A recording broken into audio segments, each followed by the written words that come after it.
Oxford from the inside. The good, the bad, but always the truth. Hello and welcome back to Oxford from the inside. The good, the bad, but always the truth. I'm your host, Junaid. I am a medicine student in my third year at Trinity College, and I'm joined here today with Abbie Parry. Would you like to introduce yourself? Yeah, I'm Abbie. I'm a third year English student at Trinity as well. Lovely. So this is another episode of Junaid Brings His Friends on the Show. And for today's episode, we're getting pretty close now to interview season. I think maybe like a few weeks left. We're getting to the end of term here at Oxford. So the end of term is after the end of term is when interviews happen. So I wanted to do another episode talking a bit about interviews. And today, for today's episode, we're going to be talking about interviews for English language and literature, which is what Abbie is here today to talk about. Before we get into the episode, I will just mention, as I have done and we have done with previous interview episodes, if you are looking for official interviews information or admissions information, do go to the official university website, or better yet, you can ask admissions tutors at open days if you are able to. Oxford from the Inside isn't an official source of admissions information, but what we do is give you a window into the student experience, and hopefully that will be useful for anyone who is interviewing soon or thinking of applying to Oxford to study English. So with that in mind, let's get into the episode. So Abbie, if you can cast your mind way back to interviews, how did you find the whole experience generally?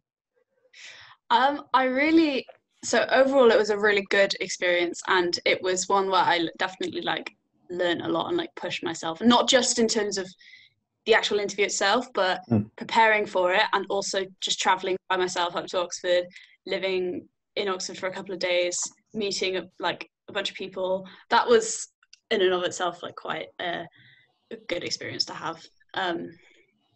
So overall it was good, although it wasn't all plain sailing, and I did struggle a little bit in some parts of it. Were you particularly nervous before you came up? I wasn't nervous, I don't think, but there was a sort of, the one time when I felt a bit nervous was I was interviewed at Trinity, where I also applied at Trinity, so I was interviewed at Trinity and at Jesus College as well. But I was staying in Trinity, and I didn't know where the door was to get, because I know there's these massive gates on Broad the actual Street. Main door to Trinity. Yeah, so I didn't know that. Okay. Yeah, right. I saw the massive gates and oh my gosh, this is a really impressive thing, but I didn't know how to actually get inside the gates and where the actual door was. And then I remember, because it's got this big long driveway, just wheeling my suitcase up the drive, and there was this big BMW parked there, and I felt oh my gosh, I feel so small. It is a really weird experience. It is kind of your first time being at Oxford. It's your first time sort of having the taste of what it would be like to be there. Yeah. And it's such a new environment. For me as well, I had actually been to the unique summer school. So I stayed in Worcester College for a week, and that was a phenomenal experience. I enjoyed it so much. And then my interviews was a little bit oh my gosh, the reality of it. That was kind of almost like a dream. I'm in fake Oxford doing my fake work for a week, and then this was real. It was funny comparing those two experiences as well. But So, and then for the actual, I think I was no more nervous you would. I mean, it's scary, isn't it? I'm standing outside the door, waiting to go in. That's terrifying. So I was scared to do, but I wasn't abnormally nervous, I don't think. Yeah.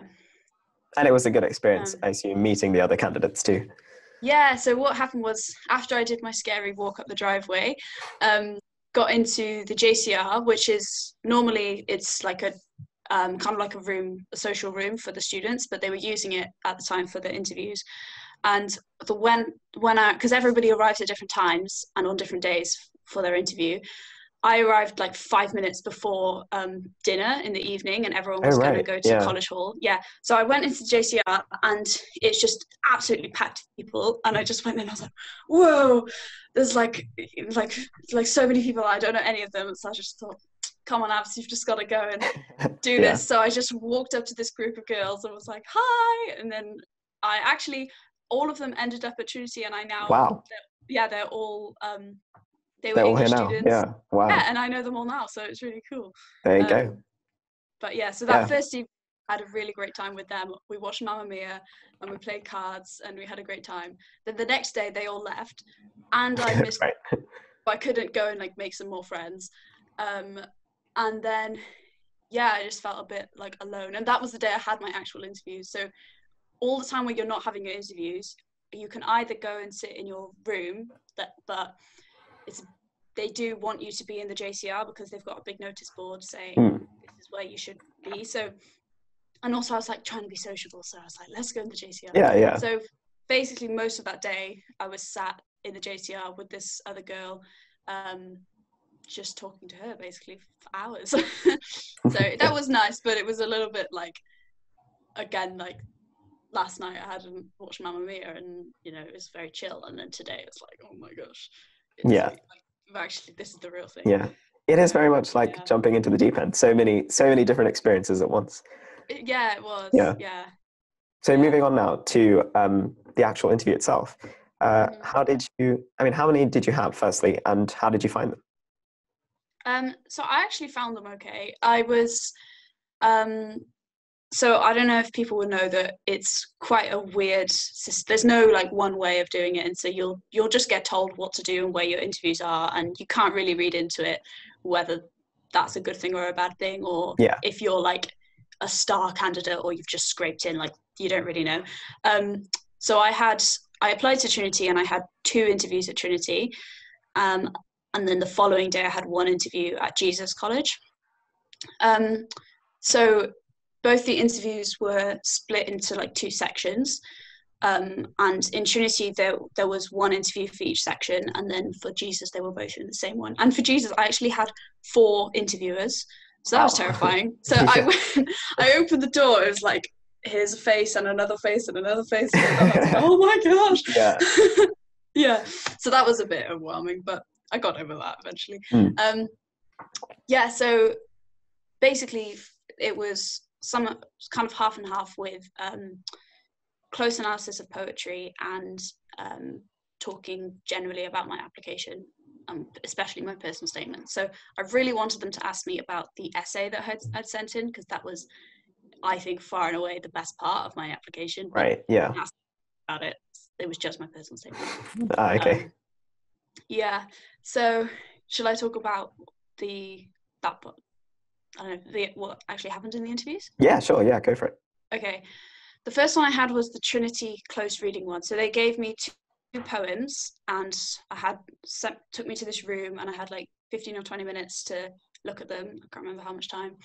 And that was really nice. The room was like, it was really comfy. I was sat on this nice sofa. They were really nice. So that really put me at ease. And then just talked to me about these poems. And then the second one was in a different room with completely different interviewers, and they just, I think, asked me stuff on my personal statement. And then he asked me, so what have you been reading anything recently that's interesting? And thankfully I had like an answer, and but it was just kind of like a free, like, what do you want to talk about? What do you find interesting? So because maybe, I don't know how typical that is, but he didn't ask me any questions like, let's talk about this period or this text or this movement, or anything like that. So any knowledge that I didn't already claim to have, he didn't ask me about. So that was okay. Yeah. So it's kind of directed by you. Definitely. Yeah. So he didn't go like, let's talk about medieval literature. What do you know already? And obviously I didn't know anything. So that would have been awful. So it was more just a discussion. based on what I'd already claimed to have read and like that. And the Jesus one, I can't really remember what they asked me, to be honest, but it was the same thing basically. That similar sort of vibe. Yeah, similar vibe. So it was definitely like almost easier than, I'm not really sure what I was expecting, but it was actually not that difficult. Did you find what was being asked of you was sort of no different to the sort of things you were already doing in studying English for A-level? Yeah, I think so. Yeah, like our A-level English lessons were very like conversational, and it would just be a discussion among the entire class, and that's all it is. So I don't know if this is different to other subjects, but the interviews are kind of mimicking the tutorial system. So I think I felt the same way. I think what they're trying to do is just think, does this person have ideas, and are they willing to try and like hold their own in a discussion, and are they interested in having that discussion? So I think that is the main thing. So it does feel very similar to a tutorial. I think that's the main thing that they're trying to get at. So rather than testing you on your knowledge, or, I mean, for English with the close reading of the poetry, they are testing you on like how quickly can you understand this and get think of interesting things to say based on it. So they are testing your like intuition and your ability to quickly think of interesting things to say based on the text. But yeah, for that one, it was just, can you have ideas about something and talk about them? Which is a lot less scary. Which is, I guess, quite broad. It's kind of what you're already used to doing, just generally. So when he asked me what have you been reading, so I'd actually read War and Peace, but not specifically for them. Basically, I'd had this like, I've got to read this book, like type of like this is my challenge, and I'd like started to read it and like given up about 25% through like 3 or 4 times. It was like my 4th attempt at reading it, but I ended up like, I could read this ahead of the interview. And I also reread Mansfield Park by Jane Austen, because basically I'd read a load of novels when I was younger, but then didn't have any like intelligent things to say about them. So I couldn't remember like the names of the characters and things like that. So I was like, okay, I've got to try again. So my thing was like novels like that. Whereas I know that some of my course mates now, they're massively into like drama and like theatre and or different poetry. So whatever it is, that it doesn't have to be like a novel like that. It could be anything that. But I think if you've read something that is not already on your personal statement or elsewhere on your application, you can talk about it. So, I'm really interested in this poet at the moment, or this play, or this. I think that basically it's just a chance to, well, at least if they ask you that, it's a chance to just talk about what you want to talk about and show your interest and enthusiasm for something. So there's no point in trying to do something, like say something there that you're not actually genuinely interested in, because I think that will come through. That you've got it's a chance to show your own individual like knowledge and interest. That sounds great. And that is a lot similar to what a tutorial is like. So tutorial is just that you've written an essay for them, and then they'll just talk you through the ideas in the essay, or the ideas to do with the text, things you might have missed, or just building on what you've done, and it's just a discussion, but they're trying to push you as hard as they can. And I guess the interview is a discussion, and they want something to talk about, and they want it to be something that you know about, but I guess they're trying to see how far you'll go, and if they can push you, how far you'll get pushed. Did you get asked about, because I understand, as I've recently learned, that the subject is English language and literature. Did you get asked about any language in the actual interview, in addition to the literature questions? No. So literally, I don't even really know that there's like that really a difference between them. I don't. But I don't know that it doesn't come up that much. So it is it's like a language course, but we had a paper in first year which is just English language, which what we did for that is literary theory, and also like you could pick anything of language a sort of extract of language, which could be like an advert or a political speech or something like that, and 2 of them and analyze them together. So we did that in first year. But apart from that, basically when you get in your essays every week and your work, you can talk about theory. There's somebody on my course who is really into that, and she always talks about theory, but you don't have to, so it's quite chill. But yeah, they didn't ask anything about like, tell me about like I don't know, post-structuralism, like there was nothing like that at all. No, couldn't have done that.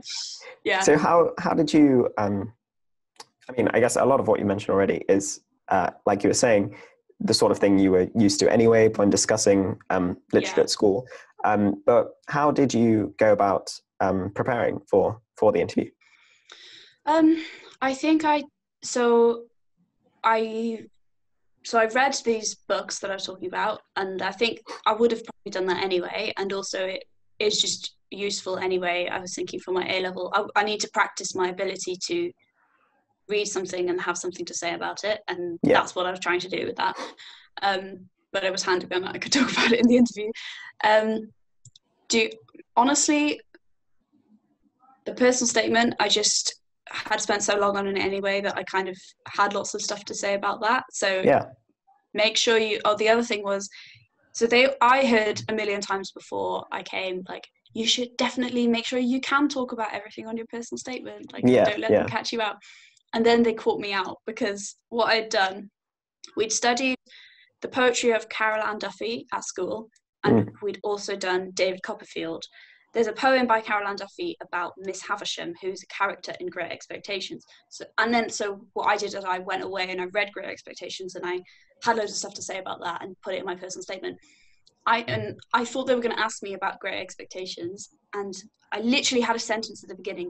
I studied Carol Ann Duffy, which led me to read Great Expectations, and then he asked me loads of stuff about Carol Ann Duffy, and this was in the December, and I hadn't looked at her since I came out of my exam in like June or May or whatever it was. So I was so annoyed, like, I was really on the back foot for those questions. I just couldn't. I didn't know what to say. I must have said something, but I don't remember what I said. I mean, it's also good to hear that can happen and you can still get in. So yeah. So they were very, like, I was so annoyed that everyone had said that to me before, and I was like, oh yeah, don't worry, I know my personal statement inside out. And then it's hard to do when you mention a lot of stuff, it's hard to make sure you've got something to say on every single word. And I thought they might completely pick apart the personal statement and say, so you used this phrase here, what exactly did you mean by that? But it wasn't like that at all. He just he said, oh, so Carol Ann Duffy, and then just asked me a random question. I don't know what it was, but it was something completely random. Or he would, what else? It was they weren't actually that linked to what I'd actually said. He sort of used them as a springboard, like, she knows about this person, let's ask them a random question about this text. I don't know if all of them would be like that, but that's what my one was. So I was prepared to like defend like every single statement I made in the personal statement, but I didn't need to. Also, so I would say being well practiced at like close analysis of poetry. So in A-level, you do that a lot anyway. So back then I was way better at it, probably like more practice than I am now. And also the ELAT test, that's what the ELAT test is as well. So you would have like done a lot of practice for it, but for me that was a big part of the process. So definitely practicing your ability to do like good quality like close analysis is a good thing. And my school actually, so I had a teacher who had been to Oxford who'd retired, and he actually came back and did a mock interview for those of us that were applying. Wow. It was so nice. Yeah. So he did the exact same thing. He gave us a poem and then took it away, and then we talked about it with him. It was really encouraging and really nice. So is there anything else I did to prepare? Not really. Just I think that's it really. Just I think the other thing is, so this kind of goes into the question of like, what advice would I give someone? That a lot of it is kind of what we've already said, discussion. So you're discussing a text. So I think this is where access comes into it as well, because some people will have an environment where these kind of discussions about like literature or discussions about stuff like this will come up in everyday life with like parents, teachers, whoever it might be, but some people won't have that environment around them.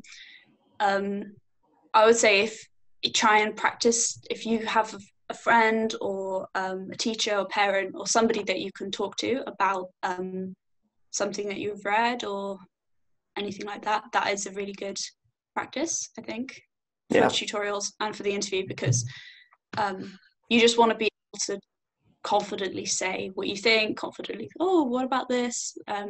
Maybe that's the case. Be able to, if you're maybe already comfortable with that kind of discussion, that removes an extra layer of anxiety about the interview, maybe. Right, yeah. Yeah, so I think that's a good way to prepare, because honestly, it wasn't like they asked me like horrible questions to catch me out or anything like that. It was I was actually about to ask whether, I think it's a stereotype a lot of people have about Oxford. I mean, I certainly did before I interviewed, that this sort of special thing about Oxford or Cambridge tutors is that they ask you things purposefully to throw you off or to to catch you out. Was this your experience at all? No, and even so, I went to this sort of access interview workshop thing before, put on by one of the it was actually the guy from Jesus College, because I live in the area where that where Jesus College Access is. So they did an event, and they did that. They sort of had a load of sample interview questions, and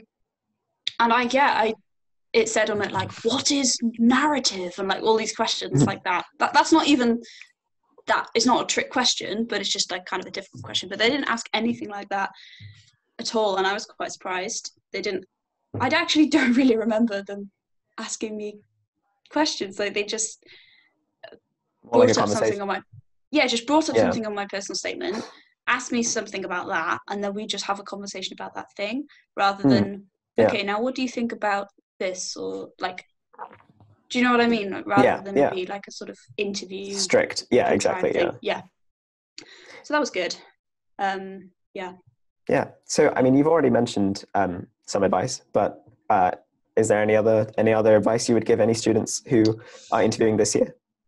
I would say definitely have something that you can talk about that you've read. I feel like I've kind of already said this, but because he asked me if I'd read, he literally said, what have you read recently? And if I hadn't have read that, which there is a good chance that I wouldn't, because I got to the beginning of year 13 and thought, I haven't read a book for ages, I need to actually read something. So, if I hadn't have done that, then I would have just had nothing to say, and it would have been really awful. But thankfully I had a good answer, so it was fine.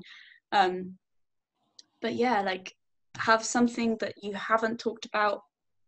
I mean, I think it would be all right if you said, oh, recently I was reading this, which I wrote about in my essay, because you have essay as well. But like having something that you can talk about, and whatever it is, it doesn't really matter. I think as long as you have some sort of ideas about it, you can say. You don't have to have conclusive arguments about it either. So I don't know, maybe I sort of get in a pattern of thinking, oh, you have to have an amazing like thought about this thing. It can just be a question. So when I did my thing about Great Expectations, I just went, it's interesting that this happens. I don't really know why or what that suggests or what the implications of that is, but isn't that interesting? And that's enough. You don't have to have the answers. You just have to have the questions. So you just say, I've been reading this thing and it raises these questions, which I thought were interesting. Fine, great. Well done. I guess it comes back to that idea that the tutors don't want to see what you know necessarily, but how you think. Exactly. It's not about the finish. You're not the finished product. Exactly. You're not going to be. You're literally interviewing to get onto the course where you will learn everything. But it's like, you just, are you willing to, they're trying to work out, are you the right person to start that process of like learning. So they want to see, are you interested? Are you engaged? Do you think about stuff quite carefully, I think. And the other thing is, which I think I already said, like practice close analysis, which is basically the essence of what it is, isn't it? Like just read a text and have something interesting to say about it. That's basically all it is. Yeah. And then the other thing is, so that practice having conversations with people. If you can get hold of any kind of like, not like a mock interview, but by somebody that is not just going to say, because our school actually organised mock interviews, but they were like, so tell me about a time when you had a problem and you solved it. They're not going to ask you anything like it's more like a job interview. No, it's not, it wasn't like that. And also I don't think they asked like, so why did you apply to Trinity, or what made you want to go to Oxford? Did they ask you that? They did actually, yeah. They did. But then medicine might be a slightly different sort of thing, because it's natural for them to ask, why you want to do medicine in the first place. So. Right. Okay. Yeah. Because if you say, because I want to be really rich, then that's not the right answer. They want you to be a caring person, where you don't have to be a caring person to do English, so it's fine. So I actually can't remember if they asked me that. They might have, but I don't think they don't really care, to be honest. I don't think it's that important. You can just be honest. But they do ask you, have you got any questions for us? Which somebody told me beforehand, you have to have an answer for that. To like leave a good impression. So I asked them, do you have any like reading recommendations for me? Which I think in hindsight was way too broad of a question, because especially one of the interviewers, he was like, oh, I mean, what's the whole world of books, exactly. And so I asked them all that. I can't remember what any of them said, and I didn't read any of it. so that's that. But I would, if I was doing it again, I would say, based off my application or based off like our discussion today, what is there anything natural that I should read as a result? I think that would be a better question. Which actually, I guess, at the very least, just helps your development in studying the subject, whether you get in or not. Yeah. And this is what I was going to say as well, that if you've got to the point of where you've got an interview, or whether or not you get an offer based on the interview, that is already such an achievement. And the application, even if it's not a successful application, is like such a great thing to like teach you stuff, and like, and you're like, I learned so much and I changed a lot, like as like cliche as it sounds, I did, just based off the application, like in year 13. So like it's a really great, and if you do like get to go or get to have an interview, like you'll definitely like, it's a great experience to have whether or not you get in. So it's good. So have a question for the end, but I couldn't think of any other questions. Did you do that for yours or no? Did I? I think I might have in interviews where I was given something to read and then I thought of a question about that. But I tried to think. That's really clever. That's that intuition there going. I think I was just trying to look impressive, really. But I get the impression that question doesn't really matter that much. I think it's more just a traditional thing. Yeah. I'm not saying it's like that important, but I think somebody just told me, if you just say, I don't know, like that might not leave the best impression. So you should try and say something. So I was like, oh, okay. So make sure you know everything on your personal statement as well, or your what was the other thing? The essay or essays, because some people have to send in multiple essays. For me, it was just one, and I think that depends on your college. Right. Okay. Yeah. Yeah. And I was sad because I really wanted them to ask me about that, and they didn't. Yeah. But it must have been a happy ending in the end, because here you are.